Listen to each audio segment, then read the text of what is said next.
좋은 아침입니다. 저는 오늘 아침 제 목양실에서 여러분을 말씀을 가지고 찾아뵙습니다. 이 목양실에서 저는 말씀도 준비하고 또 기도도 하고 우리 사랑하는 성도님들 상담도 하며 또 고민도 들어주고 그리고 또 하나님의 교회를 어떻게 하면 정말 말씀적으로 잘 이끌고 갈 수 있을까 계획하고 1년을 돌아보며 하나님 앞에 기도하는 장소입니다. 사랑하는 성도 여러분, 오늘 아침에 저는 여러분과 함께 나누기 원하는 말씀은 마가복음 10장 17절부터 31절까지 말씀입니다. 먼저 제가 17절부터 22절까지 한번 읽어보도록 하겠습니다. 마가복음 10장 17절부터 우리 22절까지. 예수께서 길에 나아가실새 한 사람이 달려와서 꿇어 앉아 묻자오되 선한 선생님이여 내가 무엇을 하여야 영생을 얻으리이까? 예수께서 이르시되 네가 어찌하여 나를 선하다 일컫느냐? 하나님 한 분 외에는 선한 이가 없느니라. 네가 계명을 안 하니 살인하지 말라, 간음하지 말라, 도둑질하지 말라, 거짓 증인하지 말라, 속여 빼앗지 말라, 내 부모를 공경하라 하였느니라. 그가 여짜오되 선생님이여 이것은 내가 어려서부터 다 지켰나이다. 예수께서 그를 보시고 사랑하사 이르시되 네게 아직도 한 가지 부족한 것이 있으니 가서 네게 있는 것을 다 팔아 가난한 자들에게 주라. 그리하면 하늘에서 보화가 네게 있으리라. 그리고 와서 나를 따르라 하시니 그 사람은 재물이 많은 고로 이 말씀으로 인하여 슬픈 기색을 띠고 근심하며 가니라. 지난주 금요일 아침 묵상 때 우리가 인생을 사는 동안에 가장 중요한 질문 하나를 다루었습니다. 주님이 제자들에게 사람들이 나를 누구라고 하느냐? 너는 나를 누구라고 하느냐? 그렇죠. 주님이 어떤 분이신가? 주님이 우리 인생에 어떤 분이신가? 라는 질문을 지난주에 다루었는데 오늘 본문에서는 이와 동일하게 중요한 질문 하나를 다루고 있다라는 거죠. 주님께서 길을 가시는데 한 부자 청년이 주님 앞에 와서 무릎을 꿇었습니다. 그리고 질문을 합니다. 여러분, 부자 청년이 무릎을 꿇었다라는 것 자체가 간절함이 있다라는 것이 느껴지지 않습니까? 질문을 합니다. 선한 선생님이여, 내가 무엇을 하여야 영생을 얻으리이까? 여러분, 인생을 살아가는 동안에 이 질문에 답을 얻는 것보다 더 중요한 일이 뭐가 있겠습니까? 그런데 중요한 것은 영생을 언제 얻는가? 여러분, 우리 인생의 코끝에 호흡이 걸려있는 동안, 살아있는 동안에 이 답을 얻어야 된다라는 사실입니다.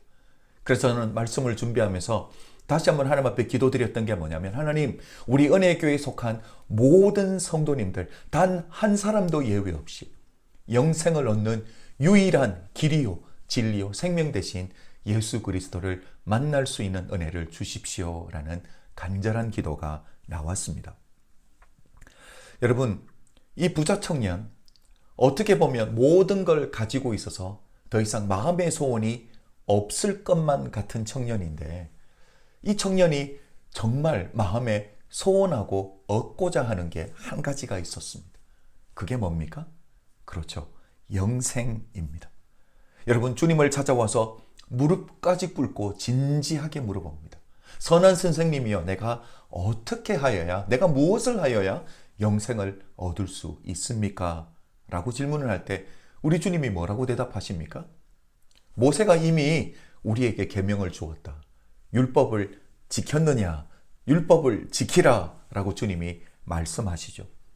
우리 주님의 말씀에 이 청년이 반응하는, 대답하는 그 대답을 저는 듣는데 기가 확 꺾여 버렸습니다. 왜 제가 이렇게 말하냐면 청년의 대답이 이렇습니다. 20절을 보면 선생님이여, 이것은 내가 어려서부터 다 지켰나이다. 여러분, 여기서 강조되는 단어가 뭡니까? 다입니다. 하나님이 모세를 통해 주신 계명을 다 지켰다라는 거예요. 여러분, 기가 꺾이지 않습니까? 그런데 중요한 것이 여기 한 가지가 있습니다. 여러분, 이렇게 지킨다고 율법을 다 지켰는데도 불구하고 이 청년의 마음 안에, 부자의 마음 안에 뭐가 있어요? 허전함이 있다라는 거. 해결되지 않는 영혼의 갈증이 있더라라는 거죠. 이때 주님의 대답이 한 가지 부족한 것이 있다라고 말합니다. 여러분, 네가 다 가졌는데 한 가지 부족하네, 이 의미가 아니에요. 모든 것을 다 갖추었지만 이거 없으면 너는 아무것도 갖춘 게 아니야 라고 주님이 말씀하시고 계신 거죠. 여러분, 우리 인생의 가장 중요한 것이 무엇입니까? 내 인생에 다 있는데도 불구하고, 내가 다 가지고 다 누리고 있는데도 불구하고 영생이 없으면 아무 소용이 없다라는 사실이죠. 우리 주님이 21절에서 이렇게 말합니다. 예수께서 그를 보시고 사랑하사 이르시되 네게 아직도 한 가지 부족한 것이 있으니 가서 네게 있는 것을 다 팔아 가난한 자들에게 주라. 그리하면 하늘에서 보화가 네게 있으리라. 그리고 와서 나를 따르라 하시니. 그 청년이 그렇게 원했던 영생을 얻을 수 있는 길, 우리 주님이 가르쳐 주십니다. 이때 이 청년의 반응이 참 마음이 아프죠. 청년이 뭐라고 말합니까? 재물이 많은 고로 이 말씀으로 인하여 슬픈 기색을 띠고 근심하며 가니라. 저는 오늘 말씀을 묵상하면서 제가 정말 존경하는 조나단 에드워드 목사님이 생각났습니다.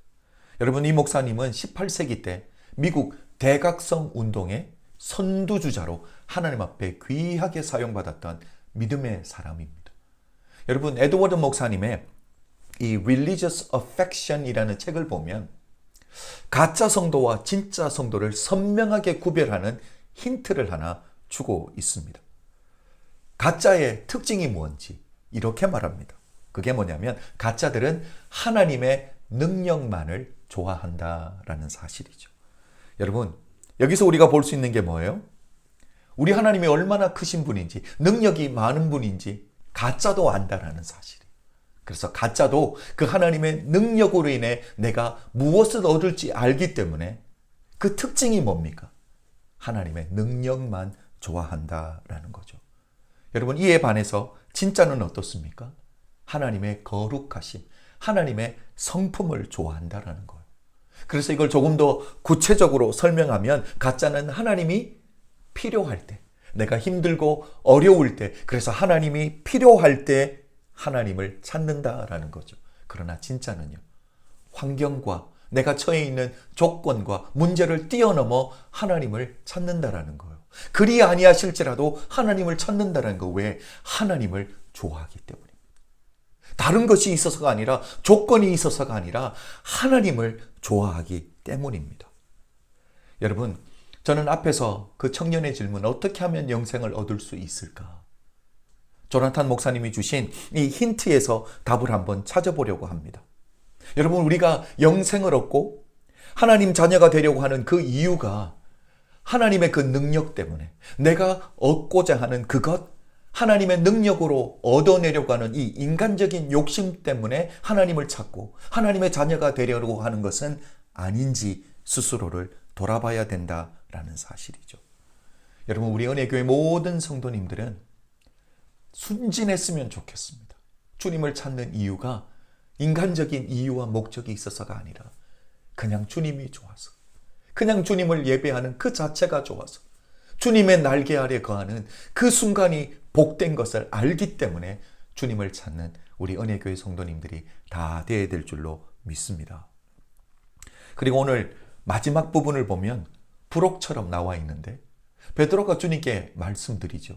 주님, 나는 주님을 위해서 다 포기했습니다. 그럴 때 주님이 뭐라고 말씀하시냐면 그걸 하나님이 다 계산하고 아신다라는 거예요. 그러면서 주님이 하시는 말씀이 뭐냐면 하나님이 상으로 갚아 주신다라고 말하는데, 마지막 부분을 보면 주님이 이런 말씀을 하시죠. 먼저 된 자가 나중되고 나중된 자가 먼저 된다. 여러분, 먼저 된 자가 나중된다. 이게 무슨 뜻일까요? 그렇죠. 저는 이렇게 한번 생각해 봤습니다. 주님을 잘 쫓던 자가, 주님의 제자인데 마음이 변질된 자가, 먼저 된 자가 나중되는 게 아닌가 한번 생각해 보았습니다. 내가 하나님을 찾는 이유가 정말 내 인간적인 야망을 이루기 위해서 하나님을 찾는 거라면, 그래서 하나님의 제자가 되려고 하는 거라면, 여러분, 우리는 이미 잘못되었다라는 거죠. 우리 은혜교회 성도님들은 순전해야 될 줄로 믿습니다. 단지 하나님이 좋아서, 단지 하나님을 예배함이 좋아서, 그분이 내게 베풀어 주신 그 영생의 은혜에 감격해서 우리가 주님을 찾고 따르는 그런 믿음의 사람이 되어야 될 줄로 믿습니다.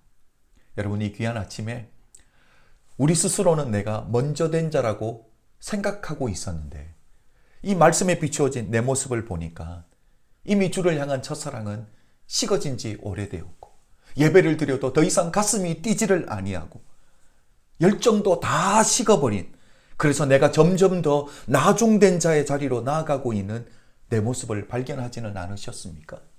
그렇다면 오늘이 주님께로 돌아설 날입니다. 오늘이 다시 한번 첫사랑을 회복할 날입니다. 저는 우리 사랑하는 성도님들이 정말 주를 향한 그 사랑, 그 열정 하나 때문에 주를 찾고 만나고 의지하는 그런 예수의 사람들이 다 되시기를 주님의 이름으로 축복합니다. 기도드리겠습니다.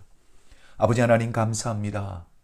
오늘도 우리 사랑하는 성도님들에게 귀한 말씀 주셔서 감사하고, 먼저 된 자들 중에 어느 누구도 나중된 자 되지 않게 하여 주시고, 혹시 나중된 자라면 먼저 된 자 되어 하나님을 내가 먼저 사랑하고 하나님을 위해서 내 삶을 드리고 섬길 수 있는 우리 은혜교의 모든 성도님들 다 될 수 있도록 내 아버지 하나님 축복하여 주시옵소서. 감사드리며 예수 그리스도 이름으로 축복기도 드렸습니다. 아멘. 사랑하는 성도 여러분, 저는 다시 한번 내일 아침에 하나님의 말씀을 가지고 찾아뵙도록 하겠습니다. 사랑합니다. 내일 아침에 뵐게요.